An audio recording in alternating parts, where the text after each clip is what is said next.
In the name of Allah, the most gracious, the most merciful. अस्सलामु अलैकुम। आज हमारा टॉपिक है linkage and recombination, then discovery of linkage, and after that linkage symbolism, and at the end X linked inheritance. तो let's start.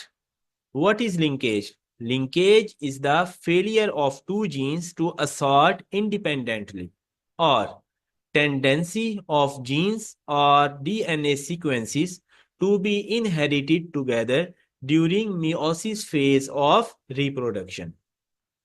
यानी दो jeans का independently distribute ना होना हमारे पास लिंकेज कहलाता है। तो normally the linkage occurs between the two genes that are close to each other and present on the same chromosome। तो अगर हम दूसरे अल्फाज में कहें तो बेसिकली लिंकेज का प्रोसेस लिंक्ड जीन्स के अंदर होता है। और लिंक्ड जीन्स क्या होते हैं? लिंक्ड जीन्स वो होते हैं जिनके आपस का डिस्टेंस बहुत कम हो। यानी लिंक्ड जीन्स द अगर लिंक जीन्स लिंक्ड होंगे तो chances of the crossing over वो भी कम होंगे, और जो distance between the two genes होगा वो भी लेस होगा। यानी जितना डिस्टेंस कम होगा और उतने उनके क्रॉसिंग ओवर के चांसेस भी कम होंगे, और वो जीन्स आपस में लिंक्ड जीन्स कहलाएंगे। और अनलिंक्ड जीन्स ये इसके बिल्कुल वाइस वर्सा है कि उसमें चांसेस ऑफ क्रॉसिंग ओवर ज्यादा होंगे क्योंकि distance between the unlinked genes ज्यादा होगा।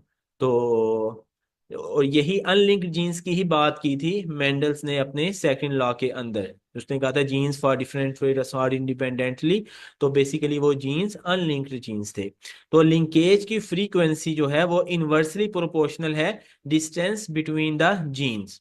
अगर जीन्स के दरमियान डिस्टेंस ज्यादा होगा तो लिंकेज फ्रीक्वेंसी कम होगी। अगर डिस्टेंस बिटवीन द जीन्स कम होगा तो लिंकेज फ्रीक्वेंसी ज्यादा होगी। तो इसके बाद है रिकम्बिनेशन। तो रिकम्बिनेशन क्या है? Recombination basically the exchange of genetic material either between the different chromosomes or between different regions of the same chromosomes, which results new combination of genes which lead to the evolution। तो अगर हम evolution point of view से देखें तो जो sexual reproduction का purpose है वो बेसिकली रीशफलिंग ऑफ जीन्स है। तो रीशफलिंग ऑफ अलील्स या जीन्स, तो उससे उससे हम क्या कहते हैं, वो हमारे पास प्रोसेस कहलाता है मियोसिस का। तो मियोसिस में जो रिकम्बिनेशन का मैकेनिज्म है वो क्या है? वो है क्रॉसिंग ओवर। वो क्रॉसिंग ओवर कहाँ होती है? क्रॉसिंग ओवर होती है मियोसिस वन की प्रोफेज के अंदर। और उसमें प्रोफेज में क्या हो, मियोसिस वन के प्रोफेज के अंदर होमोलोगस क्रोमोसोम्स में के दरमियान क्या बनता है? एक साइनेप्स बनता है। होमोलोगस क्रोमोसोम्स की पेयरिंग होती है। फिर रिकम्बिनेज एंजाइम आता है, वो दोनों स्ट्रैंड्स के डीएनए को ब्रेक करता है, उसके बाद रीअटैच करता है टू द अपोजिट स्ट्रैंड। तो इस तरह हमारे पास रिकम्बिनेशन का प्रोसेस कंप्लीट होता है।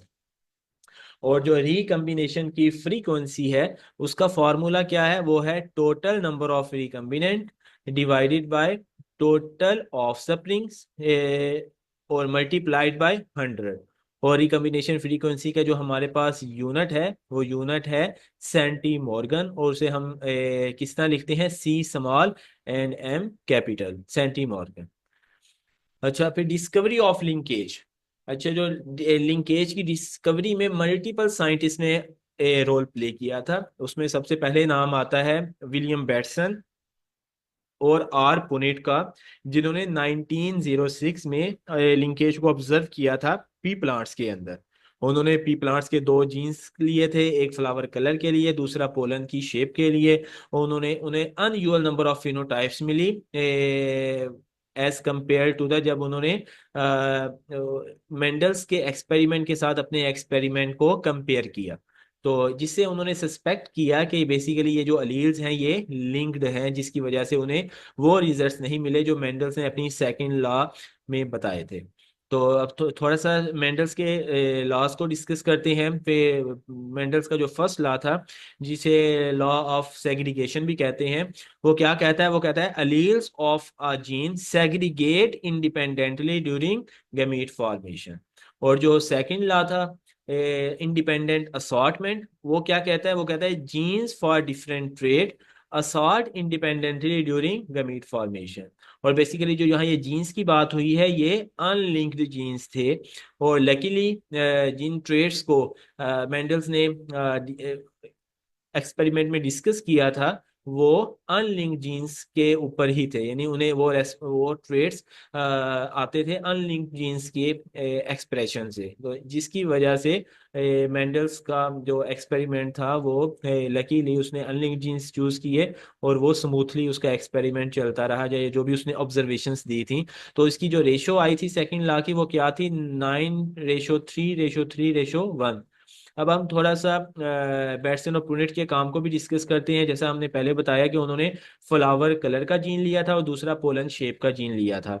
तो इसमें जो फ्लावर कलर का तो जो डोमिनेंट अलील था, उस वो पर्पल कलर, उसके वो पर्पल कलर की फिनोटाइप को शो करता था, पर्पल फिनोटाइप शो करता था।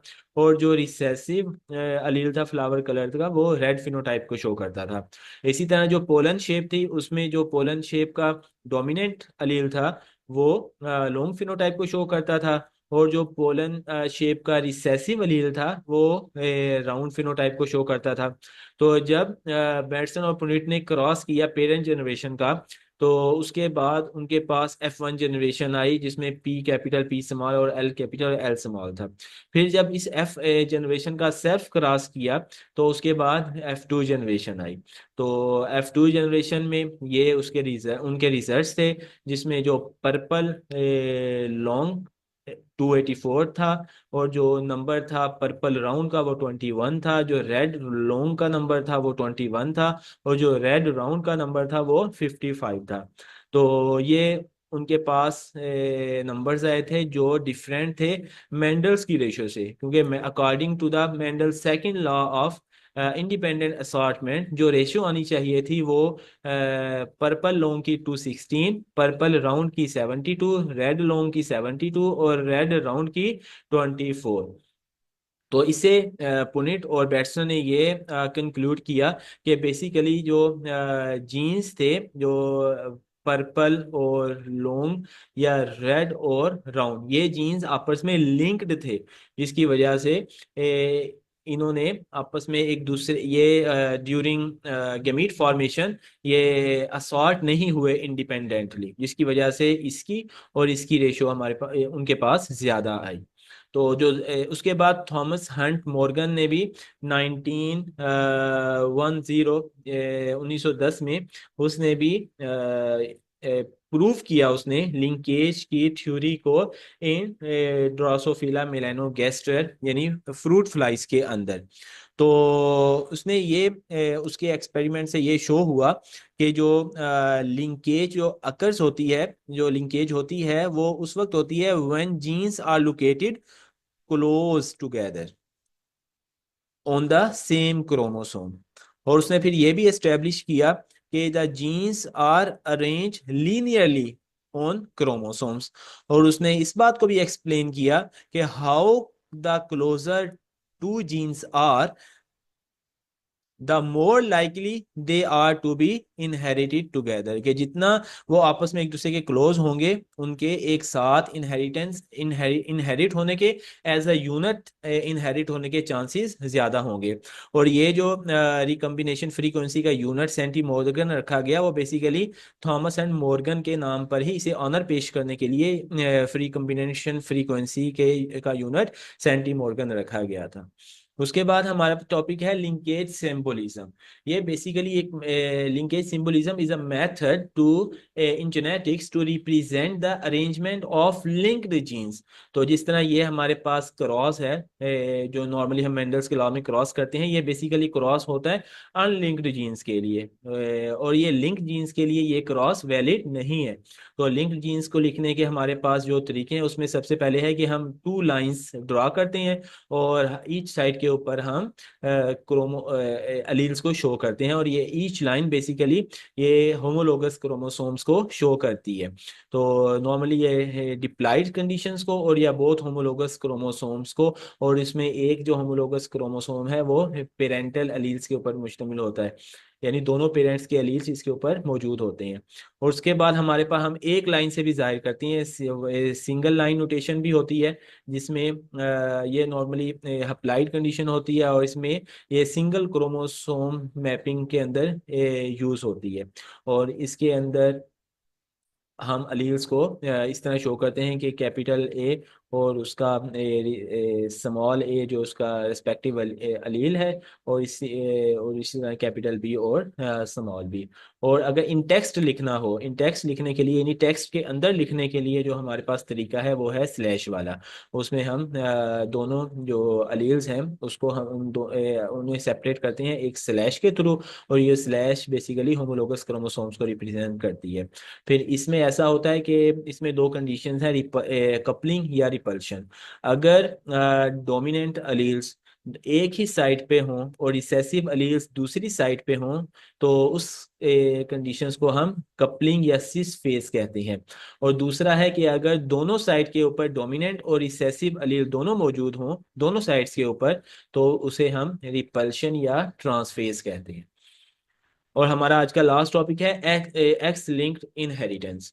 तो बेसिकली एक्स लिंक्ड इनहेरिटेंस क्या है? ये linkage of genes on X chromosome. अगर हम लिंकेज की बात करेंगे एक्स क्रोमोसोम्स के ऊपर, तो वो हमारे पास एक्स लिंक्ड इनहेरिटेंस कहलाती है। और ये बेस इसमें क्या होता है, ए जेनेटिक कंडीशन या trait caused by a gene on x chromosomes, तो उस वक्त एक्स लिंक्ड इनहेरिटेंस हमारे पास अकर होती है। और इसके अलावा जो जीन्स होते हैं एक्स क्रोमोसोम्स के अंदर, वो अगर एक साथ ही इनहेरिट होंगे या उनके अंदर ये टेंडेंसी पाई जाएगी एक साथ इनहेरिट होने की, तो वो हमारे पास एक्स लिंक्ड इनहेरिटेंस बन जाएगी। तो ये प्रोसेस थोड़ा सा यूनिक होता है, क्योंकि इसमें मेल और फीमेल के अंदर जो एक्स क्रोमोसोम्स हैं उनका नंबर डिफरेंट होता है। मेल के अंदर एक्स एक एक्स होता है, एक वाई होता है, और फीमेल के अंदर दोनों एक्स होते हैं। तो एक्स क्योंकि फीमेल के अंदर दोनों एक्स हैं, तो ये इनके अंदर रिकम्बिनेशन का प्रोसेस होता है, यानी क्रॉसिंग ओवर होती है। क्योंकि लेकिन मेल के अंदर इस तरह का कुछ नहीं होता, क्रॉसिंग ओवर नहीं होती, क्योंकि उसके अंदर होमोलोगस क्रोमोसोम्स मौजूद ही नहीं होता फॉर पेयरिंग।